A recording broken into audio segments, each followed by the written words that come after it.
കടമറ്റത്ത് കത്തനാർ, മാന്ത്രിക വിദ്യകളിൽ അതിവിദഗ്ധനായ ഒരു പുരോഹിതൻ. ഒരിക്കൽ ഒരു പ്രത്യേക മന്ത്രവാദം നടത്തുന്നതിനിടെ കത്തനാരൊരു യക്ഷിയെ പ്രത്യക്ഷപ്പെടുത്തി. താൻ ആരെയും ഉപദ്രവിക്കില്ല എന്ന ഉറപ്പിൽ കത്തനാർ അവരുമായൊരു ഉടമ്പടിയിലെത്തി. കത്തനാരും യക്ഷിയും ചേർന്ന് അസാധ്യമായ പല കാര്യങ്ങളും സാധ്യമാക്കി. ജനങ്ങൾ കത്തനാരെ ഭയഭക്തിയോടെ നോക്കി. യക്ഷി ഒരു നിഴൽ പോലെ അദ്ദേഹത്തിനൊപ്പം നിന്നു.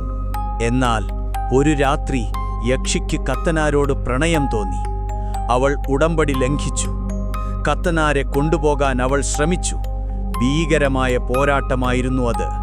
ഒടുവിൽ തന്റെ മാന്ത്രിക ശക്തി ഉപയോഗിച്ച് കത്തനാർ യക്ഷിയെ ഒരു കുടത്തിൽ ആവാഹിച്ചു മൂടി. അങ്ങനെ ആ യക്ഷിയെ എന്നേക്കുമായി തളച്ചു.